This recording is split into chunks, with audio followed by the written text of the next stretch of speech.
Emilio Aguinaldo, bayani o traidor? Mula kay General Luna, Andres Bonifacio at Apolinario Mabini, marami na tayong napag-usapang bayani sa channel na ito. Idolo sila ng maraming Pilipino, minamahal at hinahangaan.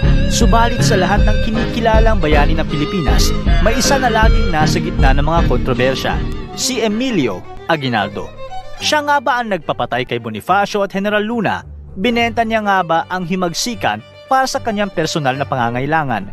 Isa nga ba siya ang bayani o isang traidor? Si Emilio Aguinaldo E. Fami ay ipinanganak noong March 22, 1869 sa Cavite El Viejo, Cavite. Siya ang pangpitong anak ni Carlos Aguinaldo E. Hamir, isang Tagalog na may halong Inchik, at Trinidad Fami E. Valero, at nag-aral ng sekundarya sa Colegio de San Juan de Letran. Si Emilio Aguinaldo at Andres Bonifacio. Tuwing naririnig natin ang dalawang pangalan na ito, may isang kwento na agad pumapasok sa ating isipan. At yun ay ang kwento o ang tanong kung si Emilio Aguinaldo nga ba ang nagpapatay kay Andres Bonifacio. At kung hindi nyo pa napanood ang video namin tungkol kay Andres Bonifacio, ang simpleng sagot sa tanong na ito ay oo. Sa huli, sa kanyang utos namatay si Bonifacio at ang kanyang kapatid.